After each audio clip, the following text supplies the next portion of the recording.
సుమన్ టీవీలో మీ business promotions కోసం ఈ కింది నెంబర్ను సంప్రదించగలరు.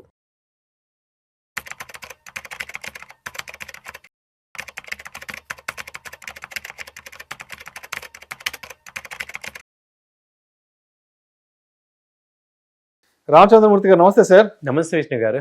రామచంద్రమూర్తి గారు ఫిబ్రవరి 1వ తారీఖున కేంద్ర ఆర్థిక మంత్రి నిర్మలా సీతారామన్ గారు 2026-27 ఆర్థిక సంవత్సరానికి సంబంధించి బడ్జెట్ తీసుకురాబోతున్నారు.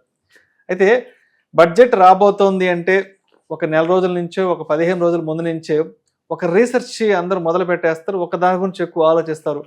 ఈ బడ్జెట్ తర్వాత నుంచి ఏ సెక్టార్స్లో మంచి ర్యాలీ వచ్చే అవకాశం ఉంది, ఏ సెక్టార్స్ బాగా ఫ్లరిష్ అయ్యే అవకాశం ఉందంటూ కూడా ప్రతి ఒక్కరు కొంత రీసెర్చ్ కొంత ఆలోచన స్టార్ట్ చేస్తారు. కాబట్టి కొంత అంటే ఎడ్యుకేటివ్ పర్పస్గా ఒక నాలెడ్జ్ షేరింగ్, ఒక ఇన్ఫర్మేటివ్గా రేపు రాబోయే బడ్జెట్ నుంచి ఏ సెక్టార్స్ కొంత ఇంకా బాగా లైమ్ లైట్లోకి వచ్చే అవకాశం ఉందంటారు. ఇది రికమెండేషన్ కాదు, జస్ట్ ఒక చిన్న క్లూ లాగా అంతే. డెఫినెట్గా అండి. ఎందుకంటే ఇప్పుడు ఈ బడ్జెట్ స్టార్ట్ అయినప్పుడు అందరికీ కూడా ఒక ఉత్సాహం ఉంటుంది. ఏ కంపెనీలు బాగా పెరుగుతున్నాయి, ఏ కంపెనీలు ఇన్వెస్ట్ చేసుకోవాలి. ఎందుకంటే లాస్ట్ ఇయర్ ఎటు ఎవరికి డబ్బులు రాలేదు, ఈసారి అన్నా వస్తుంది సంపాదించుకోవాలి అనే ఆలోచన. అంటే ఎందుకంటే స్టాక్ మార్కెట్ మనం అబ్జర్వ్ చేస్తే 2+1 వెళ్తుంది అనమాట. అంటే 2 సంవత్సరాలు కనుక డౌన్ అయితే తర్వాత సంవత్సరం మంచి ర్యాలీ వస్తాయి.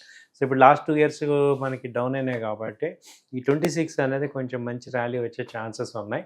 సో అలాంటి కంపెనీస్లో ఏ కంపెనీలో పెడితే మంచి ఇన్వెస్ట్మెంట్కి వస్తుంది అనేది ఒక సజెషన్ ఇస్తున్నాం. మీరు కూడా ఇది ఒక ఎడ్యుకేషన్ పర్పస్ కింద తీసుకోండి. సో ఫస్ట్ ఏంటంటే మెటల్ సెక్టర్ ఈసారి బాగా భూమి అయ్యే ఛాన్స్. ఈ సంవత్సరం గట్టిగా మాట్లాడుకోవాల్సిన సెక్టర్ మెటల్స్లో వచ్చి మనకు ఉన్న కంపెనీలు చూస్తే హిందుస్థాన్ కాపర్ కానీ, Hindustan zinc, national aluminium, Tata steel, అలాగే వేదాంత, ఈ 5 కూడా మార్కెట్లు ఫాల్ అయినా కానీ ఇవైతే రికార్డు స్థాయిలో ఉన్నాయి. ఎందుకంటే సిల్వర్ అనేది ఈ కంపెనీల నుంచి వస్తుంది కాబట్టి వాళ్ళు సిల్వర్ బాగా పెరిగిపోయింది కాబట్టి ఈ కంపెనీలు కూడా మంచి పర్ఫార్మెన్స్ చూస్తున్నాయి. తర్వాత కెమికల్ సెక్టర్, కెమికల్లో వచ్చి ఎస్ఆర్ఎఫ్ ఒకటి ఉంది, ఆర్సిఎఫ్ ఉంది, చంబల్ ఫర్టిలైజర్స్ ఉన్నాయి, అలాగే జిఎస్ఎఫ్సి ఉంది, అలాగే జిఎన్ఎఫ్సి. సో ఈ కంపెనీలు అన్నీ కూడా ఈ యొక్క కెమికల్ యాక్టివిటీస్లో, అంటే ఎక్కువ ఏంటంటే కెమికల్ అంటే నైట్రోజన్, ఫాస్ఫరస్ ఇవన్నీ వ్యవసాయదారులకి ఇవ్వటం కానీ ఆ కాంబినేషన్లో ఉంటాయి అన్నమాట. కాబట్టి కెమికల్ ఇండస్ట్రీ కూడా మంచి ఫ్లోరిష్ అయ్యే ఛాన్స్ ఉంది.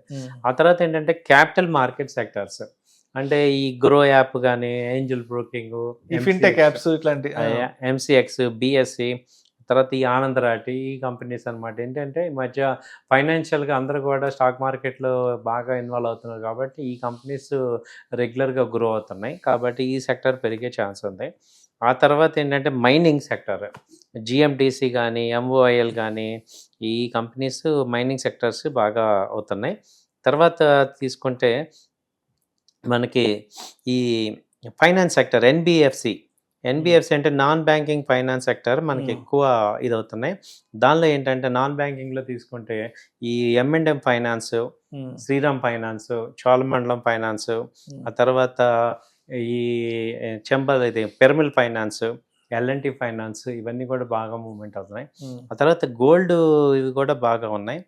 గోల్డ్ ఏంటంటే ఇది గోల్డ్ స్టాక్స్ కూడా బాగా, గోల్డ్ ఫైనాన్స్ స్టాక్స్ కూడా బాగా వెళ్తున్నాయి. ఆ తర్వాత ఏంటంటే బ్యాంకింగ్ సెక్టర్, బ్యాంకింగ్ వచ్చి SBI, ఆ తర్వాత ఇండియన్ బ్యాంకు, అలాగే ICICI బ్యాంకు, కెనరా బ్యాంకు, ఇవన్నీ కూడా వెళ్ళే ఛాన్స్ ఉంది.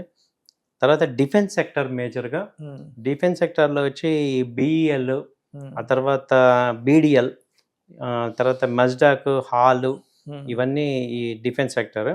తర్వాత రైల్వే సెక్టర్స్, రైల్వేస్లో వచ్చి IRCTC కానీ, టిటానగర్ కానీ, RVNL, రైల్టెల్, ఇవన్నీ కూడా రైల్వే సెక్టర్స్ ఉన్నాయి. తర్వాత స్పేస్లో వచ్చి ఈ CE info systems, genesis, L&T, ఇవన్నీ కూడా స్పేస్. సో దాదాపు ఒక 8 సెక్టర్స్ మనం మాట్లాడుకున్నాం. ఇంకా దీంతోపాటు ఈ ఆటోమొబైల్ సెక్టర్ ఒకటి ఉంది, అలాగే ఫార్మా సెక్టర్ ఉంటుంది, అలాగే IT సెక్టర్. సో వీటికి కూడా మంచి వెళ్ళే ఛాన్సెస్ ఉన్నాయండి. సో ఏదైనా సరే ఇన్వెస్ట్ చేసుకునే ముందు వాళ్ళ యొక్క అడ్వైజర్ని సంప్రదించి తుది నిర్ణయం తీసుకోవడం మంచిది అంటారు. అవునండి. రైట్. ప్రేక్షకులకు విజ్ఞప్తి, ఈ వీడియోలో ప్రస్తావించబడిన అంశాలు కేవలం ప్రేక్షకులకు అవగాహన కొరకు, ఇన్ఫర్మేషన్ కొరకు, ఎడ్యుకేటివ్ పర్పస్ కొరకు మాత్రమే వీటి గురించి ప్రస్తావించడం అనేది. వీటిని రికమెండ్ చేయడం అయితే మాత్రం మా ఉద్దేశం కాదు. పెట్టుబడులు పెట్టే ముందు మీ అడ్వైజర్ని సంప్రదించి మాత్రమే తుది నిర్ణయం తీసుకోగలరని మా మనవి. Thank you sir. Thank you so much. Thank you sir.